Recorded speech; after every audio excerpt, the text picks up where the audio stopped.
Alors, on va parler un peu de retraite. On va passer la parole à notre amie Chantal Novell, incomparable, irremplaçable au niveau du SNOF. Elle sait tout.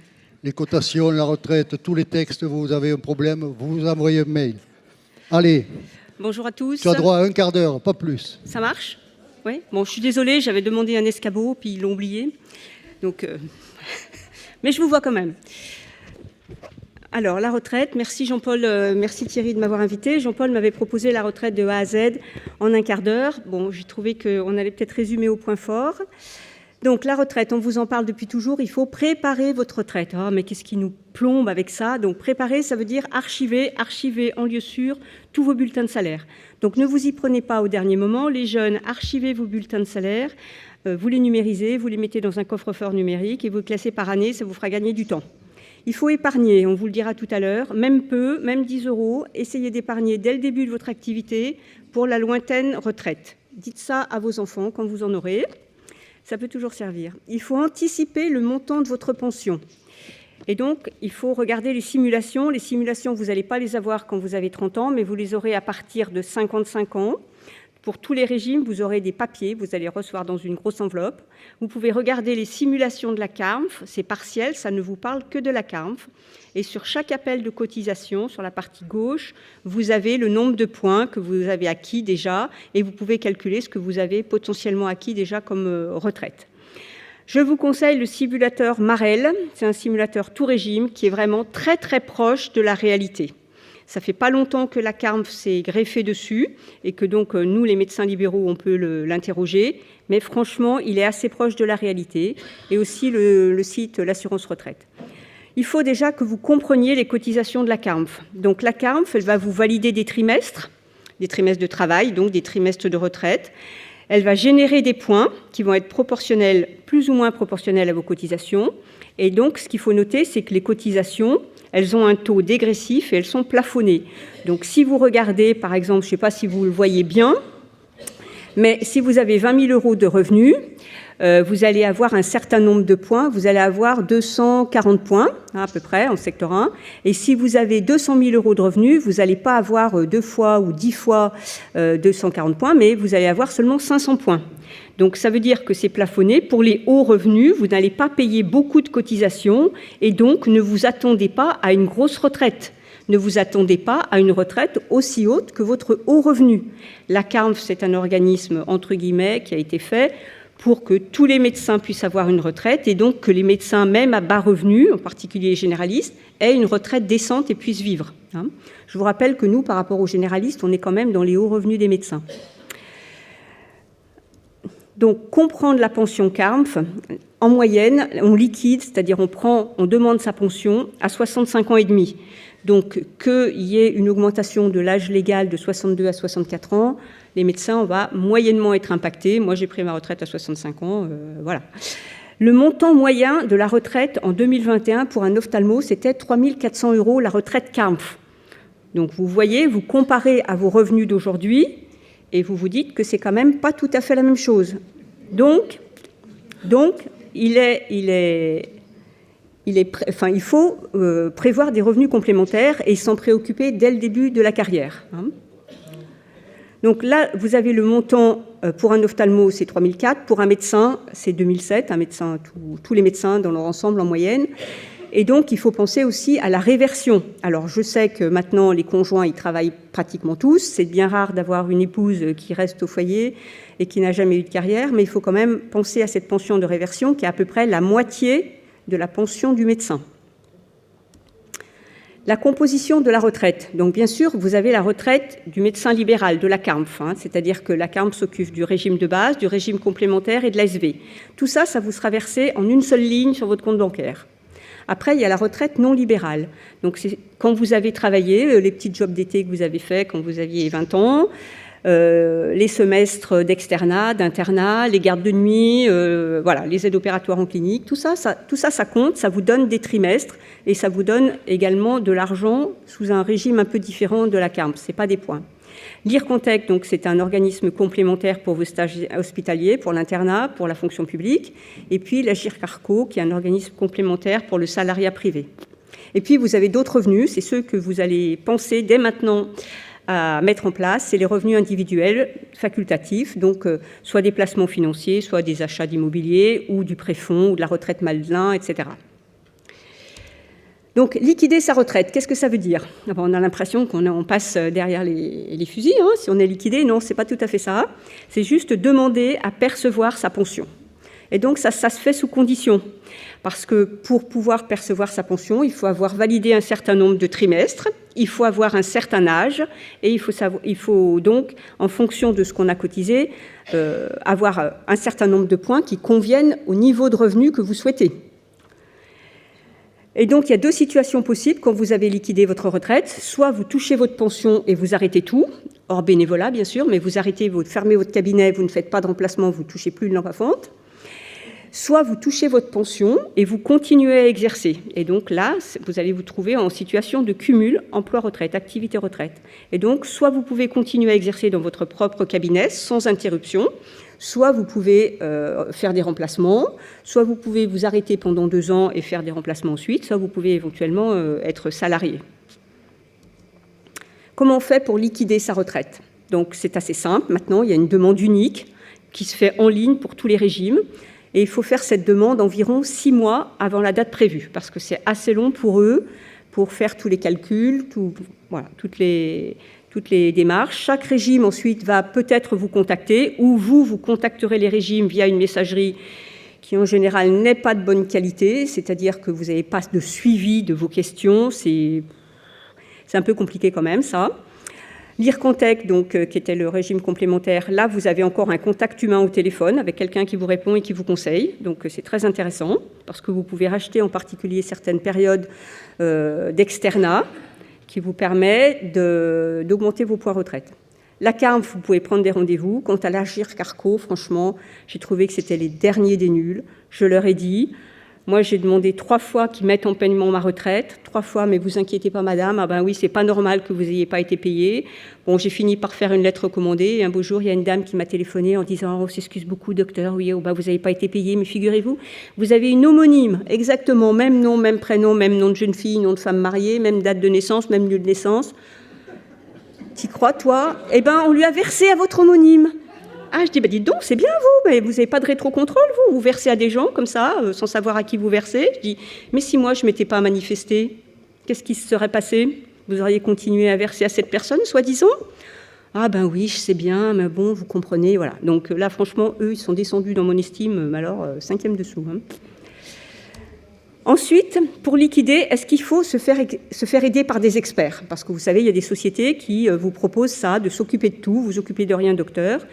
Donc, moi, je me suis occupée de mes affaires parce qu'on n'est jamais mieux servi que par soi-même. Puis, c'est cher. Hein, moi, me demander 8 000 € alors que j'avais eu une carrière qui n'était pas si compliquée que ça. Alors, ça dépend. Hein, ça dépend du niveau de prestation que vous demandez, bien sûr.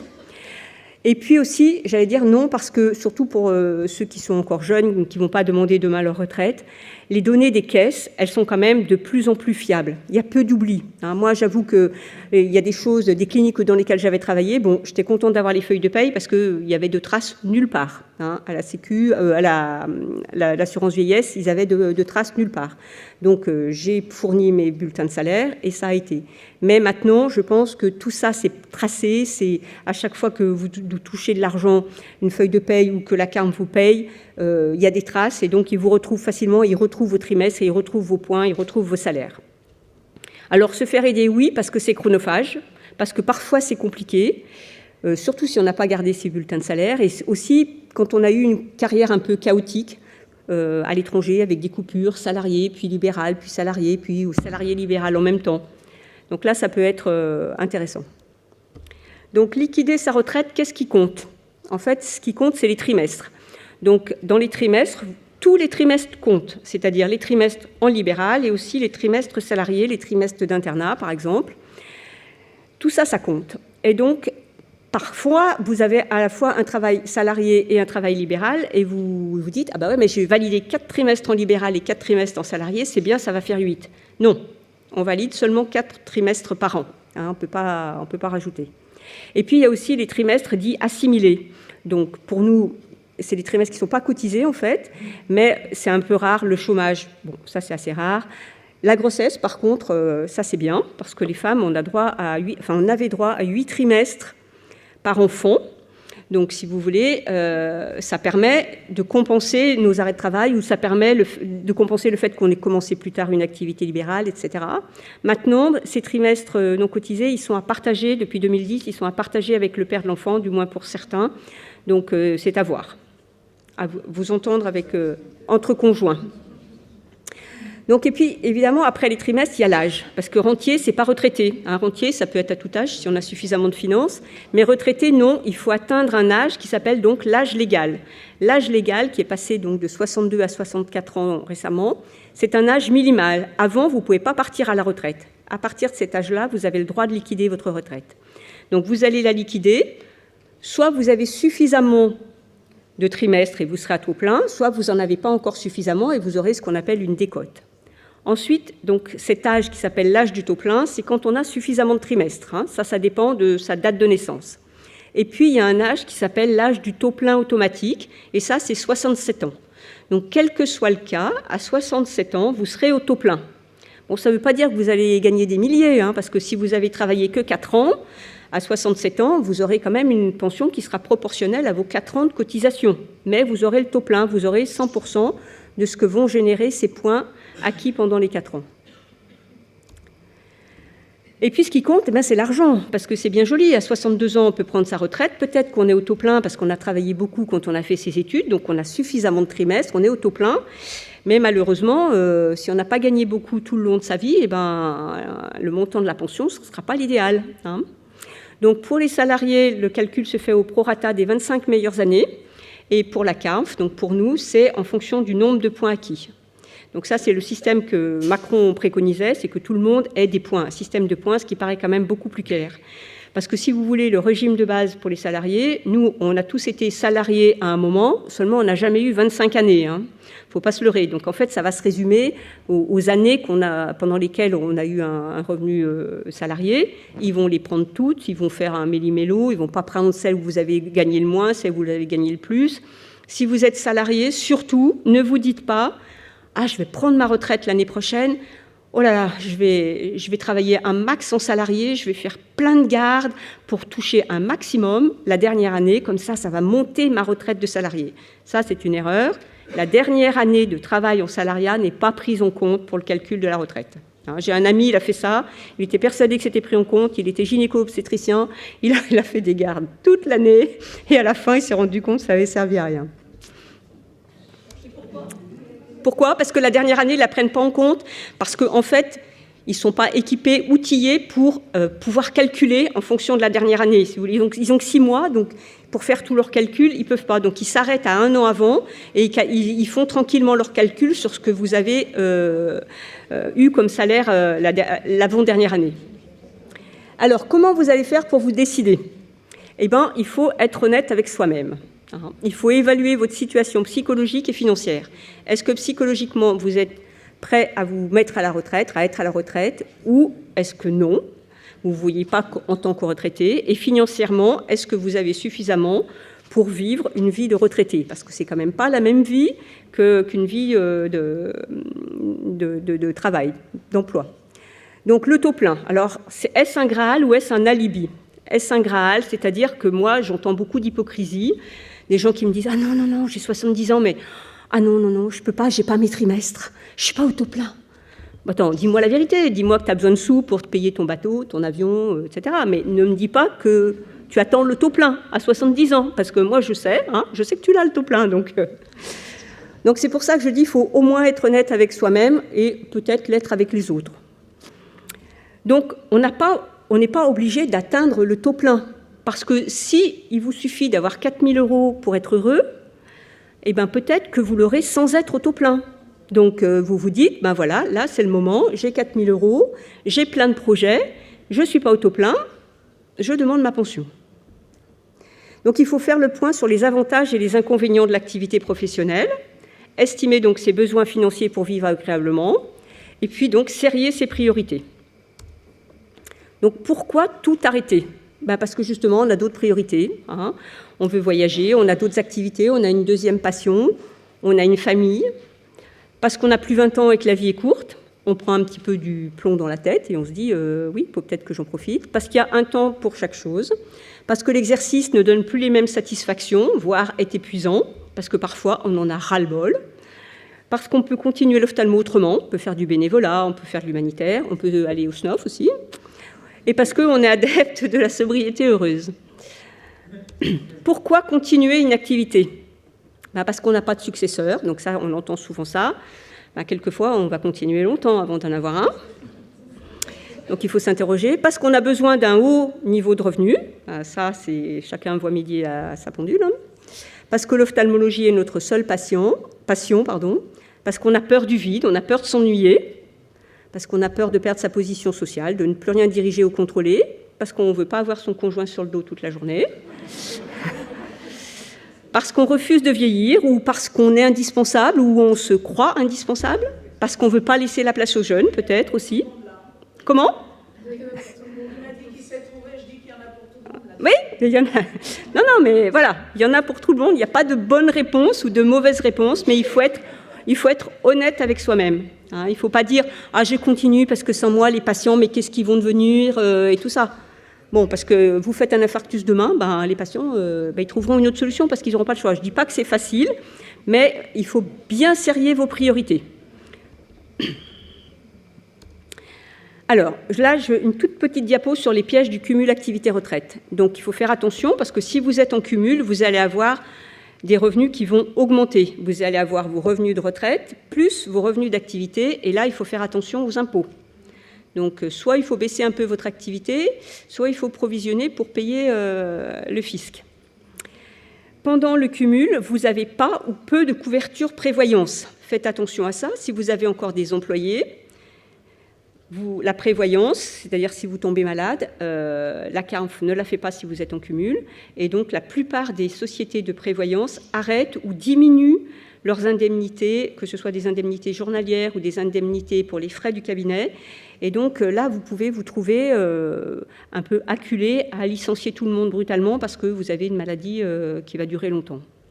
Et puis aussi, ce que je trouve souvent chez les gens qui sont en travail en cumul, c'est le travail dégradé, le mode dégradé. C'est « Ah ben, je suis en cumul, ouais, je touche ma retraite, mais je continue encore un peu, mais oh là là, mon champ visuel, il ne marche plus, il prend 3 plombes pour s'allumer, mais bon, ah ben maintenant, j'envoie mon champ visuel à 30 km parce que je ne peux plus les faire, ou voilà, mon verre à 3 miroirs, il est rayé, je ne vois plus rien, mais bon, je ne vais pas en racheter un, là, je suis en cumul, je ne sais pas combien de temps ça a duré. » Et donc, ça, je trouve que c'est un peu triste de terminer comme ça un peu sa carrière, ou le médecin généraliste qui dit « Oui, moi je continue ». Bon, lui, il fait du planeur. « Oui, je continue, mais je vois que les petites mamies, tu sais, je fais de la psychothérapie, je leur renouvelle leur ordonnance, puis je leur demande des nouvelles de leurs enfants, de leurs petits-enfants que j'ai soignés. » Bon, c'est pas tellement le niveau d'exigence que j'ai pour un médecin. Enfin, j'entends qu'un médecin, c'est pas seulement du papotage avec des grands-mères. Donc, je trouve qu'il faut faire attention à ça, à ce mode dégradé. Et puis, donc, en cas de cessation complète, donc vous cessez complètement votre activité, mais quand même, vous restez docteur, donc vous pouvez toujours rester inscrit à l'ordre et vous pourrez faire des ordonnances pour vos proches. L'ordre vous accorde une cotisation réduite. Et dans ce cas, donc, ne résiliez pas votre RCP, parce que même si c'est pour des proches, on ne sait jamais. Et puis, on peut être son propre médecin traitant. Hein, donc, est-ce bien raisonnable ? Mais bon, on peut être son propre médecin traitant. Alors, si vous voulez, là, par exemple, moi, je suis mon propre médecin traitant, donc je suis mal placée pour vous dire que ce n'est pas raisonnable.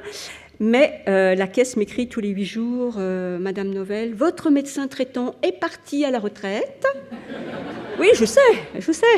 Donc, vous devez... Alors, j'ai écrit 3 lettres recommandées pour dire que j'étais mon... Bon, je les laisse maintenant, je les laisse parler, donc voilà.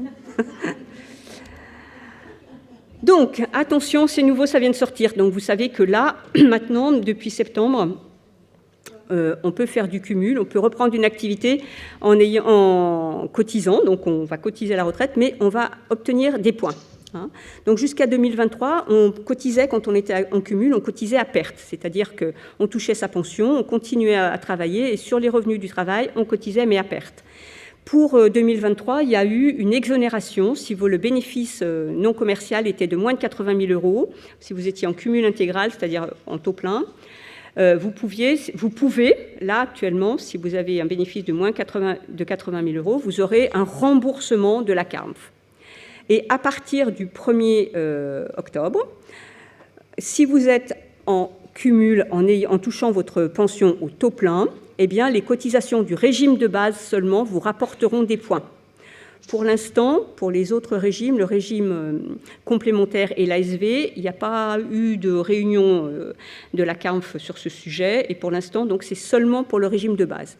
Donc, imaginons qu'aujourd'hui, vous demandez votre retraite pour la toucher dans 6 mois.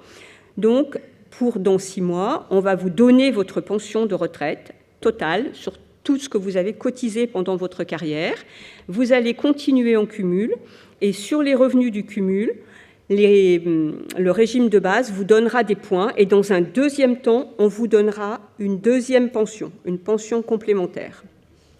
Donc, c'est quand même assez compliqué, parce que rien que les calculs, c'est compliqué, en fonction du temps de travail, etc. La CARMF, j'ai l'impression qui s'arrache un peu les cheveux là-dessus. Je les ai eus au téléphone, elle me dit il y a encore des décrets à sortir, on n'a pas tout compris, des précisions vont venir, donc c'est quand même assez compliqué. Et puis ça, c'est la retraite donc en cumul, mais vous avez aussi une retraite qui s'appelle une retraite progressive. Donc ça existait déjà pour les salariés, une retraite que vous pouvez prendre 2 ans avant l'âge légal, progressivement vous arrêtez votre travail. Et donc ça, c'est valable, cette retraite progressive, elle serait valable pour l'instant uniquement pour la pension du régime de base. Et donc vous vous engagez à travailler entre 40 et 80% en temps plein, et là, on vous donne une pension qui serait seulement la moitié de la pension estimée, de la pension totale estimée. Et après, il faut rembourser si on n'est pas dans les clous, et après, il ne faut pas avoir d'activité salariée. Et après, la fille de la CARMF me dit « Oui, vous comprenez, travailler entre 40 et 80% en temps plein, ça va bien pour un salarié qu'aux 35 heures, mais pour un médecin, qu'est-ce que ça veut dire ?» Donc, ils vont vous demander vos revenus, vos fiches d'impôt sur 5 ans pour calculer qu'est-ce que vous gagnez, qu'est-ce que c'était un temps plein. Ils vont calculer qu'est-ce que c'est que 80 ou 40% des revenus de ce qui était estimé comme étant votre temps plein. Ça, c'est encore un peu une usine à gaz et c'est encore à confirmer tout ça. Je mets vraiment sous réserve. Donc, une fois que vous avez cliqué... oui, j'arrive, Jean-Paul, j'arrive. Je suis retraitée de ça, je vais doucement. Une fois que vous avez cliqué sur la retraite, que vous touchez votre pension, qu'est-ce qu'il faut faire ? Il faut vérifier qu'on vous verse bien les sommes sur votre compte en banque. Parce que si, comme l'ARGIC, il verse à quelqu'un qui a le même nom que vous, soi-disant, ça ne va pas arranger vos affaires. Donc, vous allez sur vos espaces personnels des différentes caisses, et puis vous avez des relevés de pension, des imprimés fiscaux pour vos déclarations de revenus en fin d'année. Et enfin, vous profitez de cette période libre des contraintes professionnelles. Donc, bonne retraite à ceux qui vont en profiter prochainement. Et pour ceux qui sont en activité, prenez soin de votre avenir en consacrant un peu de temps, tous les 3 à 5 ans, à ce sujet. Et je pense qu'on va nous en parler un peu après. Mais pour l'instant, il y a 3 mousquetaires qui sont à la retraite et qui vont vous expliquer ce qu'ils en font. Alors, j'appelle les mousquetaires.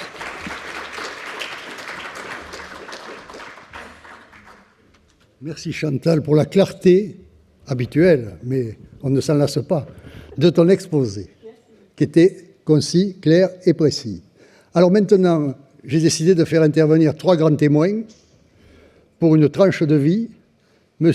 Guy Aflalo, dans l'ordre, M. Bertrand Arnoux et moi-même, qui vont vous expliquer, je les laisse un peu, là aussi c'est des retraités, il leur faut quand même un certain temps, pour arriver jusqu'au micro. Ils vont vous expliquer un peu, en 5 minutes chacun.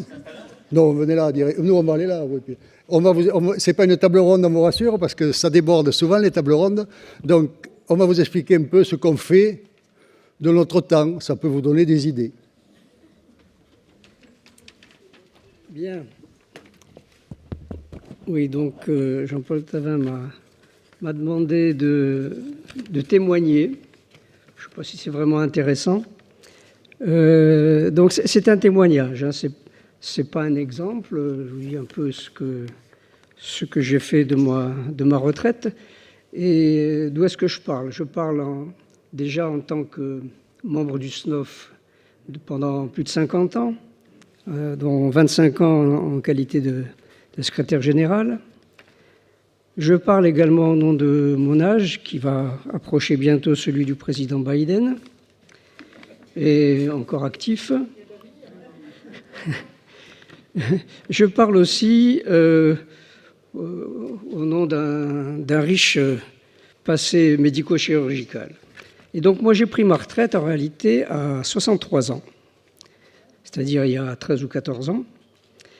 Et c'était dû à un double constat, un constat professionnel et un constat économique, et aussi d'une opportunité. Le constat professionnel. J'avais fait un peu le compte, j'ai travaillé pendant 46 ans au CHU, à l'hôpital public, en activité privée. Et en 2009, il n'y avait pas encore de travail aidé, ce qui a quand même changé un petit peu les conditions de travail. Et il n'y avait pas encore des activités hyper spécialisées comme maintenant. Et donc, l'ophtalmologiste, il faisait tout. Je calcule à peu près à l'époque, j'avais fait plus de 200 000 consultations en France et à l'étranger, plus de 20 000 procédures chirurgicales et laser. La cataracte, j'avais commencé avec l'incision à 180 degrés avec l'intracapsulaire à la pince, et c'était jusqu'à la phaco dans ses dernières subtilités, avec la chirurgie des implants, les différentes sortes de glaucome, les greffes de cornée, des collants de rétine, strabisme, paupières, voie lacrymale, traumatologie. Et j'avais démarré aussi un peu de chirurgie réfractive. Quant au laser, bon, c'était toutes les sortes de lasers. Donc, j'estimais que j'avais fait à peu près le tour de la question. Et il y avait deux autres petites considérations. C'était depuis une quinzaine d'années, quinzaine d'années, il y avait une dégradation de l'autonomie de décision du médecin, avec des obligations de protocole, de ceci, de cela. Et également, au sein de l'hôpital public, une dégradation de la place du médecin. Pour résumer, je partais de l'époque où, quand on avait quelque chose à demander, on faisait venir le directeur de l'hôpital dans son bureau, et ça se terminait par c'était le médecin qui allait dans le bureau du directeur. Donc ça, c'était un peu le constat professionnel. Le constat économique, à l'époque où j'avais une grosse activité, j'ai calculé que tout ce que je gagnais dans l'année jusqu'au 10 novembre, ce n'était pas pour moi. C'était à partir du 10 novembre ce que je gagnais, que je pouvais utiliser pour mes propres utilisations. Ensuite, un constat tout simple, je calculais le montant des recettes dans l'année, le montant des dépenses, je voyais ce qui restait. Et en faisant le calcul justement des pensions de retraite, des pensions complémentaires, des constats d'assurance retraite et les autres revenus, notamment immobiliers, c'était équivalent. Et donc, à 60 ans déjà, j'avais liquidé la pension de la CRAM, parce qu'à l'époque c'était 60 ans, je vois que c'était 62 ans maintenant. Donc je n'ai pas fait de cadeau. À 60 ans, tout en continuant à travailler, j'avais ma retraite complète de salarié. Et donc à 63 ans, j'ai eu la retraite de la CARMF avec 10% de moins, puisque je n'avais pas encore les 65 ans. Et donc cette équivalence de revenus, c'était sans les soucis et sans la fatigue. Et enfin, une opportunité, c'est que j'ai trouvé quelqu'un pour reprendre mon cabinet à des conditions intéressantes. Voilà donc pourquoi je suis parti à la retraite. J'ai fait valoir mes droits à la retraite à 63 ans. Après quelques mois, je me suis un petit peu ennuyé, donc j'ai fait des remplacements. La première année, j'ai fait 28 ou 29 jours de remplacement dans l'année, ce qui veut dire 2 à 3 jours par mois. L'année suivante, j'ai fait 1 ou 2 jours par mois, une quinzaine de jours dans l'année. L'idée, c'était non pas encore d'avoir des revenus, mais d'avoir les revenus qui me permettaient d'acheter du matériel informatique, du matériel, les téléphones, d'aller faire des voyages professionnels, etc. Et j'ai découvert quelque chose, donc au remplacement, et un bonheur, c'est que vous n'avez plus de soucis de gestion du personnel. Ça, c'est extraordinaire. Et j'ai découvert quelque chose qui n'existait pas, qui a commencé, je vous dis, vers cette époque-là, c'est le travail aidé. Alors là, c'était encore un bonheur au carré. Mais enfin, quand même, je suis resté en contact avec l'ophtalmologie en France et en Europe. J'ai toujours participé aux activités du SNOF avec une ambiance extraordinaire, et je vous encourage, pour ceux qui ne font pas partie du SNOF, vraiment d'y venir. Évidemment, des missions à l'étranger, des voyages et d'autres activités. Voilà, si ça a pu vous intéresser.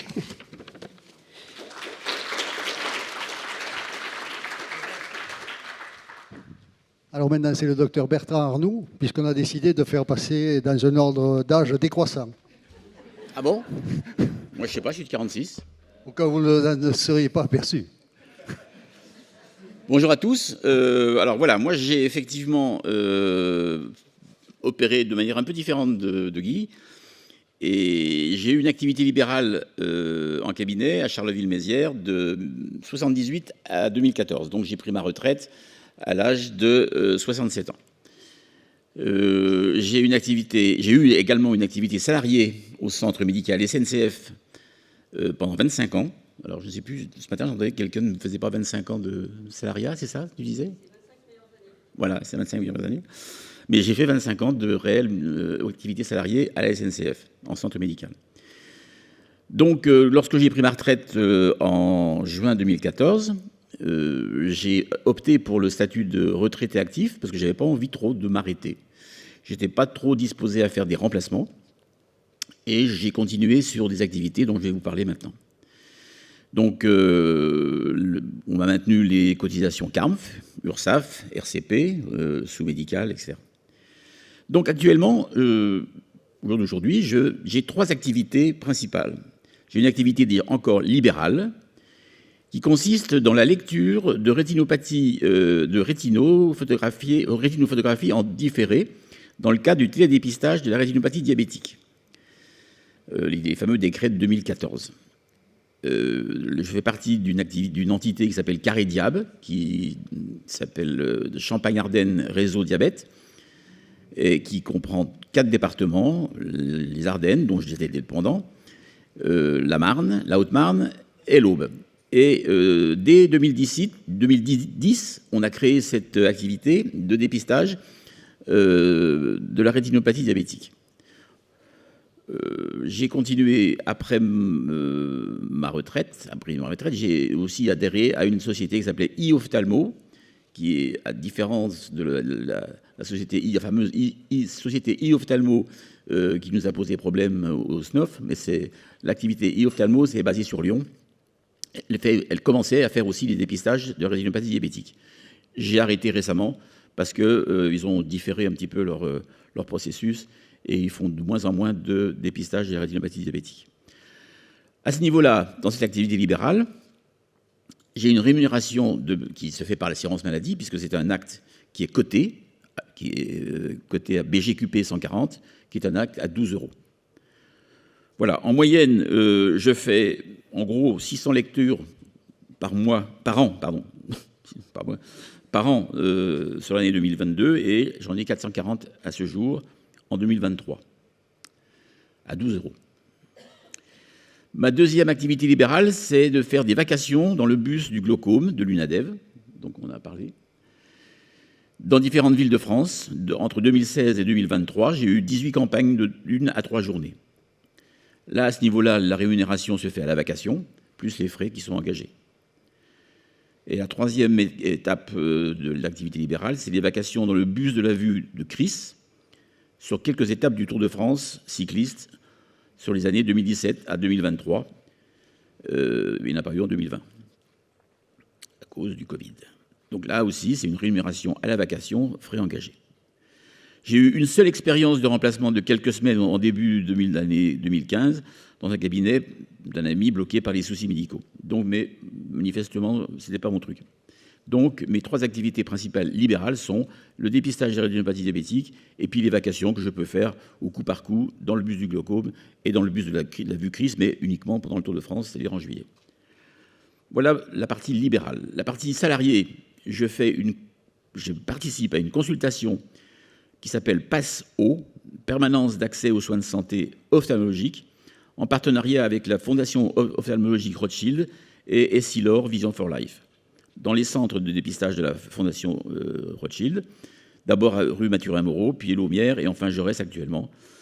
C'est une rémunération qui est salariée. Je suis salarié de Rothschild, et j'y vais 2 journées par mois, un vendredi sur 2. Ça, c'est ma partie salariée.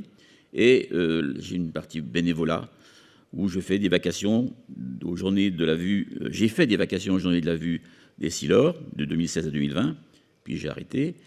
Je travaille actuellement aussi dans un bus de la vue du Lions Club sur le district 103 sud-est. Et là, notre ami Jean-Paul va nous en dire plus pour le sud-ouest, qui comprend 6 départements. Les vacations sont intermittentes et surtout en support de l'activité de l'ophtalmo actuellement retraité.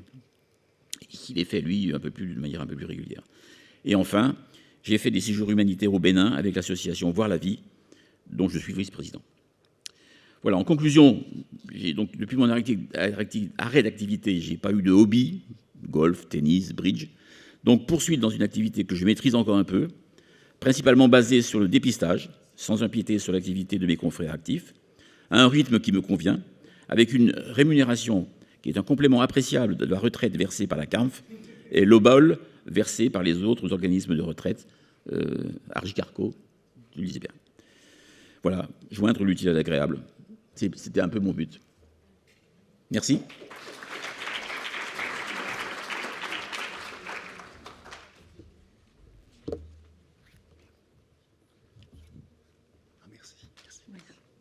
Merci. Bon, merci à tous les deux. Ils n'étaient pas très chauds, hein, parce que surtout Bertrand, il ne voulait pas. Et, bon, mais il l'a fait. Merci. Alors, la retraite. À moi. Ça y est. Quelle affaire. Alors, les options, quand on arrive à la retraite, il faut préparer tout ça un peu dans la tête. Et moi, je n'avais pas trop préparé. Bon, alors après, il faut 1 an ou 2 avant de retomber sur ses pattes. Alors, les options, c'est soit on dit on va tout lâcher, on arrête tout, on ne fait plus rien, on est à la maison avec madame, on fait les courses, le ménage, on va au supermarché, bon, ça va. J'ai rien contre les courses, ni le ménage, ni tout ça, mais bon, il ne faut pas faire que ça aussi. Hein. Soit on s'accroche à une activité ophtalmologique, remplacement et tout ça, ou on continue dans son cabinet en touchant sa retraite, comme tu as dit, là, hein, on s'accroche là. Mais ça, c'est pas toujours bon. Alors, les options, quand on est à la retraite, ce qui manque le plus, c'est de conserver un statut social. C'est de continuer à être quelqu'un. Hein. Alors, pour ceux qui sont installés dans les grandes villes, à Paris ou ailleurs, vous n'avez jamais été quelqu'un. À part... Non. Non, mais c'est vrai, c'est vrai. À part dans vos cliniques respectives, où on vous dit bonjour docteur Delage, bonjour monsieur Machin, bonjour monsieur Bidule. Mais quand vous allez à votre Super U acheter des œufs, nous, quand on est installé dans une ville de 15 000 habitants, tu es quelqu'un. Tu es l'ophtalmo de Biscarrosse. Quand tu vas acheter tes œufs, on te dit bonjour docteur. Et quand tu t'arrêtes de travailler, on te dit mais vous nous avez lâchés. Donc tu ne peux même plus aller faire tes courses. Alors là où j'ai eu de la chance, c'est qu'il y a eu le Covid. Masque. Mais il me reconnaissait quand même. Surtout quand je parle, il paraît. Je ne sais pas pourquoi. Bon, enfin, il faut continuer. Donc, il faut essayer de conserver un statut social parce que quand même, on est quelqu'un. Hein. Il faut essayer de continuer à jouer un rôle et il faut essayer de servir à quelque chose ou servir à une population. Et il faut essayer aussi de maintenir son train de vie parce que ce qu'on ne vous a pas dit, c'est que, on vous l'a dit, les revenus baissent sensiblement, on va dire. Mais les besoins augmentent aussi sensiblement. Parce que tant que vous travaillez, vous n'avez pas trop envie de partir, si vous avez envie, mais vous ne pouvez pas. Hein. Tandis qu'une fois que vous êtes arrêté, vous partirez bien tous les jours en vacances, mais les finances ne suivent pas. Bon. Alors, et il faut essayer aussi de profiter du peu de temps qui reste. Excusez-moi, mais bon. Alors, mon choix, ça a été d'arrêter la course aux chiffres, parce que j'en avais marre de payer des impôts. Comme a dit notre ami Aflalo, on arrive à payer 7 à 8 000 euros tous les mois d'impôts. Moi, j'ai dit, j'arrête tout ça, il y en a marre de travailler. C'est pas que je ne veux pas participer à l'effort national ou à tout ça, mais bon, bref. Halte à la course aux impôts. Alors, je me suis donc engagé dans le bénévolat pur. Alors, on a 3 exemples là. Notre ami Arnaud qui fait du bénévolat, du salariat, un peu un exercice hybride. Notre ami Aflalo qui, lui, continue une activité libérale, on va dire, pas pure et dure, mais complète. Et moi qui ne fais que du bénévolat, qui ne touche rien de personne, voilà, pour toutes mes activités. Donc, voilà. Je ne veux pas que vous m'applaudissiez pour ça, mais bon. Donc, halte à la course aux chiffres. Alors, donc, qu'est-ce que je fais? D'abord, je suis au SNOF. Pour ceux qui, de temps en temps, lisent la revue et viennent un peu dans les journées du SNOF, ils savent que j'agis un peu au SNOF. Je vais essayer de continuer si je suis réélu, ce qui n'est pas évident. Bon, je organise la journée secrétaire, la journée du SNOF, la journée les Start-of-Ta un peu, les ateliers jeunes à la SFO, enfin tout ça, et la revue. Je suis engagé ensuite au niveau du Lions Club, comme a dit notre ami Bertrand, au niveau du Lions Club national, dans les actions de dépistage visuel pour organiser tout ça, parce que le Lions Club agit beaucoup au niveau de la vue. Et au niveau du Sud-Ouest, je me suis lancé dans le montage et dans la réalisation de ce qu'il faut appeler, parce que c'est son nom, le bus Lions de la vue du Sud-Ouest. Alors c'est un engin qui est équipé, c'est un bus, on a parlé des bus, on en a dit du mal tout à l'heure, des bus des opticiens. Bon, notre président m'a dit qu'il préférait voir des bus avec, il n'était pas pour les bus, tu m'as dit un jour, mais que tu préférais voir des bus avec un ophtalmo dedans plutôt qu'un opticien. Je l'ai mis là dans ma tête. Bon, moi, donc, c'est un bus où il y a un réfracto, tonneau, pachymétrie, lampe à fente, RNM, frontofocomètre, enfin, il y a tout, il y a tout. Et on fait du dépistage, c'est-à-dire qu'on ne fait pas de prescription. Alors moi, je me promène sur la région Aquitaine 40 journées dans l'année. On voit à peu près 2000, 2500 personnes sur une année. Voilà, ça occupe. Voilà.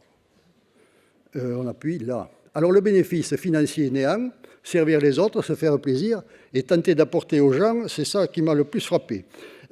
Parce que moi j'étais un ophtalmo de l'ancienne époque, hein, vous savez, oui. Tenter d'apporter aux gens ce qu'ils ne trouvent plus dans vos cabinets, c'est-à-dire l'écoute, l'empathie et les explications.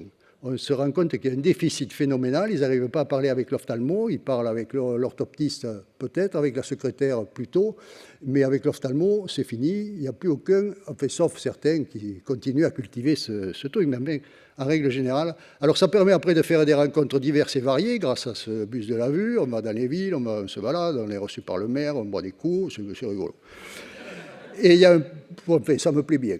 Il y a un passionnant travail aussi de quête de partenaires pour financer tout ce fonctionnement, et ça aussi, d'aller chercher des partenaires, d'aller essayer de leur extorquer quelques milliers d'euros aux uns et aux autres, ça me plaît bien aussi. Bon. Alors après, ça amène aussi un peu de notoriété, il y a des articles dans la presse, des interviews, des médailles, des machines, des trucs, c'est rigolo. Alors je vous montre alors je ne vous ai pas dit ce que je faisais, moi pendant 35 ans j'étais ophtalmo à Biscarrosse, bon voilà, un ophtalmo banal. Polyvalent, un ophtalmo généraliste, on va dire. Alors ça, c'est le fameux bus, le dehors, le dedans. Ça, c'est moi avec Essilor en train de signer, de concrétiser un partenariat. Après, c'est moi, on m'a remis une belle médaille. Voilà. Mais il n'y a pas que ça. Et aussi, parce qu'ils n'ont pas trop parlé de ça, la famille. On peut s'en occuper un peu plus. Les petits-enfants, les randonnées, le ski tant qu'il y aura de la neige, l'océan, les voyages et bien sûr, toujours le SNOF. Et alors après, comme vous savez que j'ai 1 minute encore, mais ça va aller très vite, il faut quand même faire un peu de philosophie, parce que je vous sens, et que vous savez que j'aime bien, pour ceux qui lisent un peu les éditoriaux et les billets d'humeur, que j'aime bien les mots, je vous rassure, ce n'est pas un poème. Alors la retraite, les diverses acceptions du terme. D'abord, ça peut être un état, être à la retraite. Ça peut être une rente, toucher sa retraite. Ça peut être une action, battre en retraite. Et ça peut être aussi une démarche, faire retraite. Et déjà, ça part bien. Alors, ça vient du latin retraere, retirer, tirer en arrière. C'est donc pas bon signe, tout ça. Alors, c'est tout à fait quand même, quand j'ai fait ça, je me suis dit quand même, parce que j'ai des fois l'esprit un peu mal tourné, diront certaines, c'est amusant et interpellant de voir arriver à la retraite les enfants des années 50, dont une bonne partie sont le fruit d'un échec de la méthode du retrait.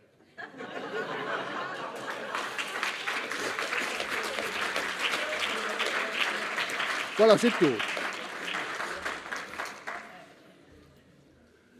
Alors, on vous a dit que vos revenus allaient baisser sensiblement, donc il faut penser bien avant d'arriver à la retraite à votre complément de retraite. Donc là, pour ça, je vais passer la parole à monsieur dont le nom m'a échappé et qui n'est pas marqué sur la diapo, mais il est là, à monsieur Guillaume Thierry, spécialiste en épargne retraite à la MACSF. Vous avez 15 minutes. Très bien, merci docteur. Bonjour à tous, merci de m'accueillir personnellement pour la première fois à cet événement du SNOF. Ça va être l'occasion d'avoir un petit échange sur les solutions qui, cette fois-ci, qui sont patrimoniales, puisqu'on a vraiment bien fait le lien avec les intervenants d'avant sur les régimes obligatoires. Je ne vais pas revenir sur le déficit, sur le comment prendre sa retraite, à quel âge ou autre, mais je vais essayer de, cette fois-ci, vous mettre un petit peu plus de perspective sur, justement, votre régime qui est certes contraignant, en termes de cotisation, en termes de montant obtenu à la retraite. Mais cette fois-ci, l'espace de liberté que vous avez, c'est votre propre gestion de patrimoine. Donc les solutions sont diverses et variées, immobilières, financières. Vous avez certainement déjà dû vous poser plusieurs fois la question, qu'est-ce que je dois faire, comment je dois m'y prendre, dans quoi investir? Des choix qui finalement sont toujours un peu cornéliens ou compliqués à décider seul. Donc c'est un petit peu, en tout cas au niveau de la MACSF, votre mutuelle, ce qu'on essaye nous d'interagir avec l'ensemble de nos sociétaires au quotidien, c'est d'essayer d'avoir des approches personnalisées. Donc on est une équipe voilà, sur toute la France, donc là vous avez mes coordonnées, mais si vous nous contactez, il y a toujours un interlocuteur de proximité. Là, c'est juste un petit rappel, même si pour moi, là je vous ai indiqué qu'on n'allait pas se focaliser sur le régime, mais c'est les constats. C'est effectivement l'ascenseur émotionnel de retomber sur 30% de ses revenus.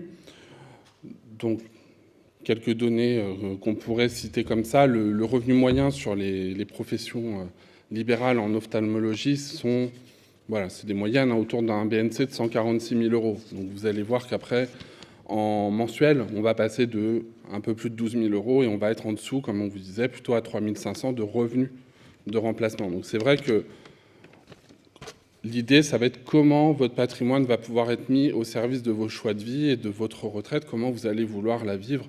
Et c'est un petit peu comme ça qu'on va essayer de vous accompagner. Pour moi, sans rentrer dans la technique de produit ou de solution, le facteur clé et le plus important, c'est vrai qu'on en a un petit peu parlé, c'est des fondamentaux, c'est le temps. Le temps, aujourd'hui, c'est ce qu'on a de plus précieux à passer sur Terre, en tout cas auprès de nos proches. Et à la retraite, on en aura un petit peu moins. Par contre, on a beaucoup de temps, parce que nos régimes se diffèrent le plus longtemps possible avant qu'on y ait le droit. On a de plus en plus de temps pour préparer ce moment crucial. Là, vous avez quelques données, le temps qu'on va passer à la retraite, et en tout cas pour financer la période. Et puis, ce que moi j'appelle le facteur temps, parce que beaucoup aujourd'hui de personnes se focalisent en épargne ou en solution patrimoniale sur le rendement, combien ça va me rapporter, etc. C'est important, mais c'est effectivement plutôt le facteur temps qui va jouer. Plus vous allez anticiper le moment de votre retraite et engager des actions, moins l'effort financier mensuel à faire, c'est assez logique, mais il faut le rappeler, sera douloureux, en tout cas, sera important à entamer.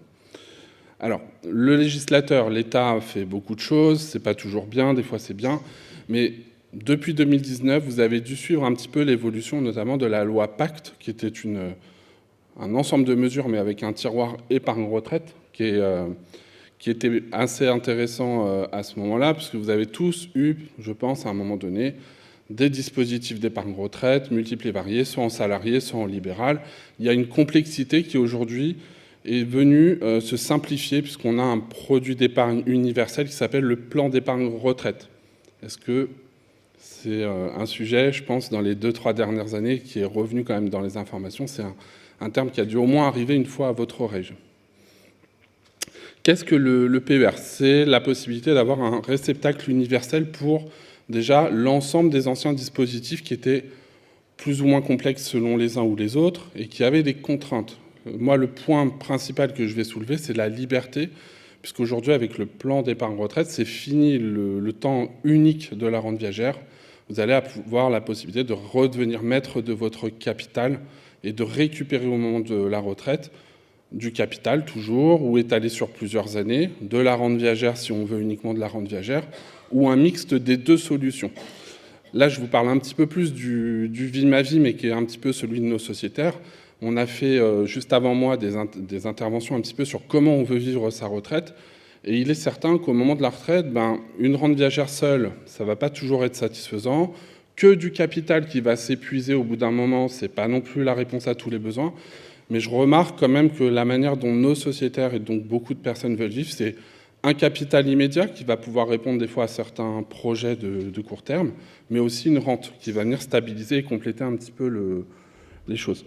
Donc les règles de fonctionnement qui se sont harmonisées, une épargne qui s'est aussi simplifiée dans sa gestion et qui est accompagnée, on en reparlera un petit peu, et puis aussi une fiscalité, même si la fiscalité ne doit pas être le tenant et l'aboutissant de toutes les solutions patrimoniales que vous pouvez mettre en œuvre, mais aussi une fiscalité favorable au moment de la mise en place des versements sur votre contrat retraite. Je vais essayer de vous parler des deux phases et en vous expliquant comment ces phases peuvent être optimisées. Donc vous avez la phase d'épargne, celle dont on a parlé, et qui est pour moi optimisée avec le temps. Donc tout à l'heure, au tout début, on en parlait même, peu importe le montant, mais même un petit montant en début de carrière, il faut essayer de l'enclencher et de le faire évoluer au fur et à mesure du temps, parce que ces versements vont avoir la particularité pour vous, dans une enveloppe maximale, bien entendu, qui se calcule. Vous avez des simulateurs en ligne sur nos sites MACSF ou un petit peu partout. Vous avez dû entendre parler de la loi Madelin retraite. Donc vous avez des plafonds maximales chaque année qui sont assis sur votre BNC.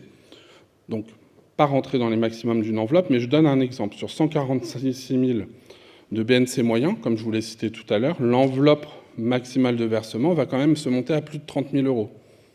Ces 30 000 €, j'ai deux choix. Je les laisse effectivement dans mon revenu, je vais subir la pression fiscale, mais je vais les consommer et vivre avec. Mais j'ai aussi la possibilité de les dédier à de l'épargne retraite, et je vais venir les déduire de mon BNC avant que le calcul sur le revenu imposable s'effectue. Comment on va voir l'efficacité de ce versement? L'impôt sur le revenu, c'est un peu un escalier. Plus vous allez monter les marches et avoir de revenus, plus le haut de vos revenus, ce qu'on appelle les tranches marginales d'imposition, je ne vais pas rentrer dans la technique, on retient souvent son taux de prélèvement à la source parce que c'est ce qui nous parle, c'est l'impôt brut que l'on paye sur son revenu, mais les tranches marginales d'imposition, c'est le plus haut de la fiscalité de vos derniers revenus. Globalement, à peu près au-delà de 75-77 000 €, on est sur des tranches qui sont les plus fortes du barème. Donc 41, et puis ça va monter jusqu'à 45%, un petit peu au-delà de 150 000 € pour une part. Donc là où vous avez compris l'intérêt de l'épargne retraite, c'est de préparer son avenir et de différer cette épargne pour soi. Mais l'intérêt fiscal, c'est qu'on va venir déduire le haut de la tranche. Donc 30 000 € versés, pour essayer de comprendre un petit peu l'efficacité fiscale, sur la tranche à 41%, c'est 41% de cette somme qui va venir en moins en termes de fiscalité l'année suivante, au moment où vous allez avoir votre déclaration d'impôt sur le revenu.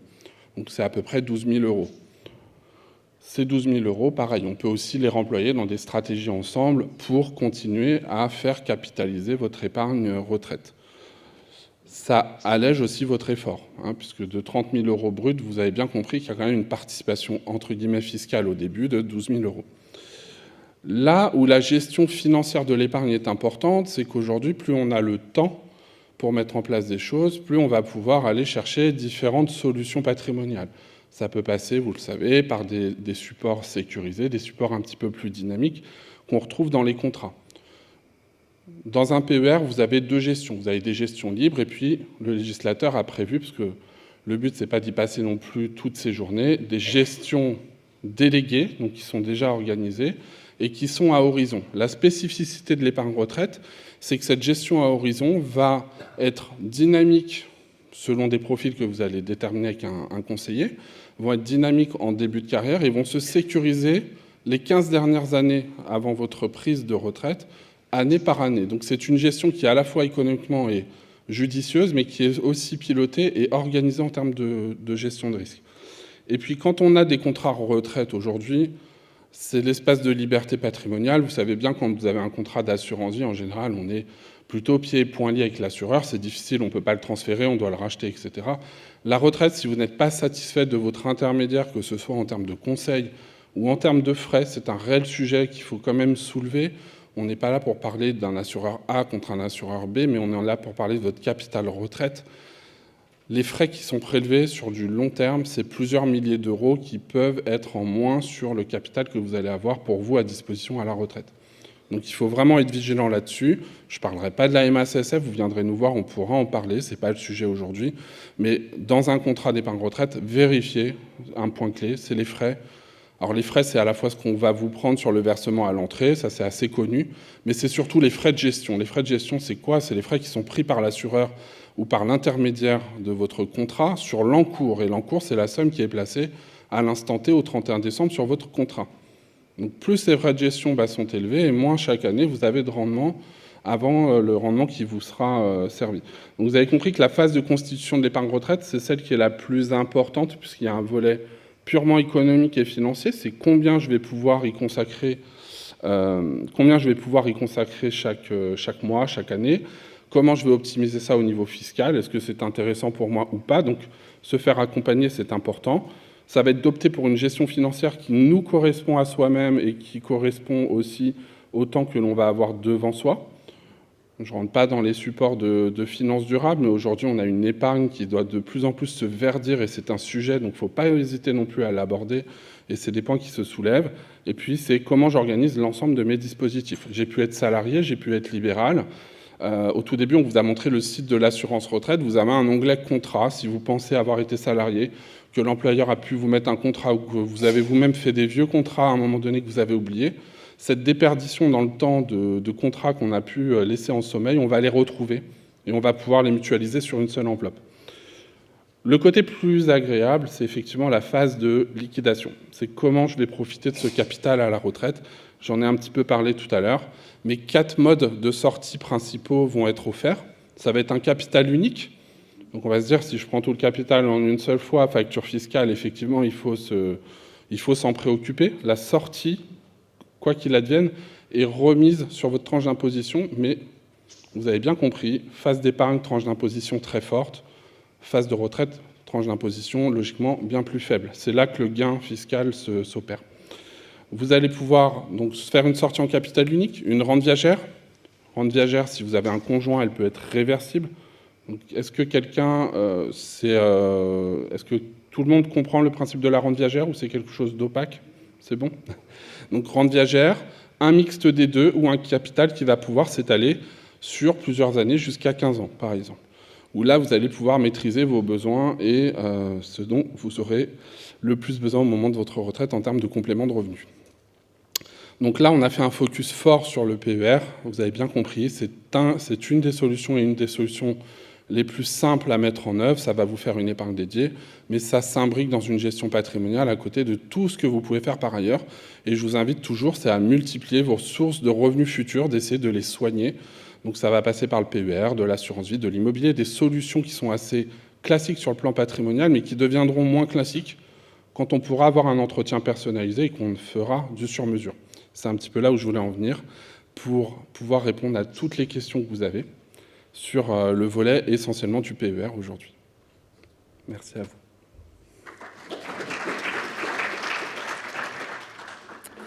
Voilà, donc si vous avez des questions, n'hésitez pas. Oui. Quand vous parlez des frais, donc il y a des frais au moment de déposer la somme, Oui. il y a des frais de gestion. Est-ce qu'il n'y a pas des frais aussi au moment où on retire l'argent qui sont des frais d'arrérage? Alors, vous avez raison, les frais d'arrérage, qui sont globalement les mêmes chez tous les assureurs, ils ne valent que sur la rente viagère. Donc au moment où on va vous servir 100 € de rente viagère, en général, vous allez avoir 97 € net, puisque c'est à peu près 3%. Donc il faut être aussi vigilant sur les contrats à la sortie, si on veut absolument une rente viagère, sur le niveau des frais pendant la vie du contrat, la vie après le contrat. Donc tous ces frais, d'une manière générale, c'est bien quand ils sont maîtrisés, effectivement. Mais quand ils sont maîtrisés, c'est quand on les connaît à l'avance.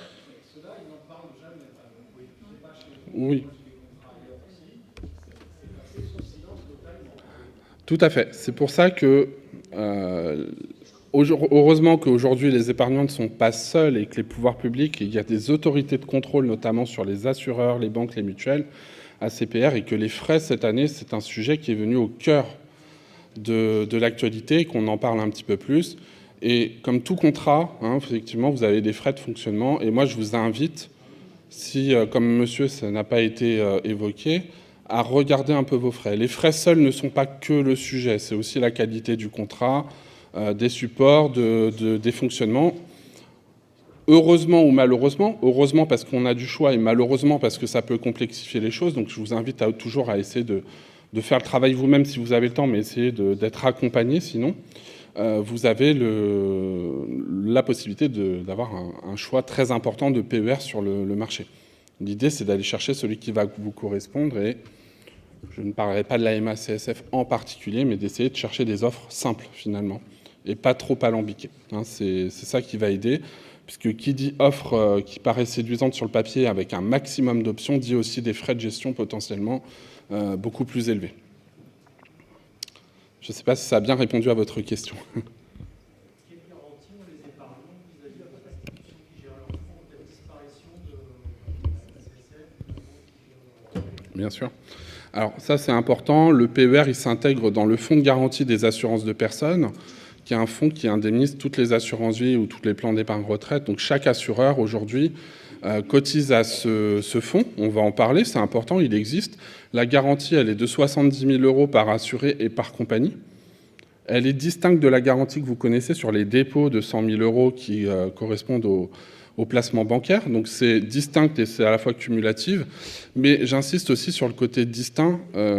Une mutuelle ou un assureur n'a pas le même métier qu'une institution financière. La banque, vous savez, collecte vos dépôts, les prête, donc a un risque de crédit. Un assureur collecte des primes et place ses primes. Ce n'est pas tout à fait le même risque. Et après, aujourd'hui, cette garantie, elle représente un fonds qui est doté d'environ 2 milliards d'euros. Il faut bien sûr faire un focus et s'attarder sur ce fonds de garantie et cette garantie, mais ce qu'il faut mettre en exergue, c'est la qualité de votre intermédiaire. Allez toujours vérifier. C'est pas toujours évident à trouver cette information, mais il y a des ratios qui vous le donnent. Ces niveaux de fonds propres, ces provisions, c'est des éléments un peu comptables, vous pouvez les demander. Mais aujourd'hui, voilà, un acteur mutualiste, MACSF ou d'autres, ont la particularité de ne pas avoir d'actionnaires, de ne pas être coté en bourse, donc ça peut être aussi des gages de sécurité complémentaires. Point important du dernier, pour répondre et être très précis sur votre question, le fonds de garantie des assurances de personnes, il existe depuis les années 90, il n'a jamais été mis en œuvre, même à la crise de 2008. Et vous avez entre assureurs une garantie de place. La garantie de place, c'est quoi? C'est que si un assureur vient à faire faillite en France, un autre assureur va reprendre le portefeuille et la continuité des contrats existants. Donc il faudrait quand même rentrer dans un monde collapsologue pour envisager que l'ensemble des assureurs français aujourd'hui ait fait faillite. Mais c'est possible, mais bon, voilà. Oui, merci à vous. C'est bon ?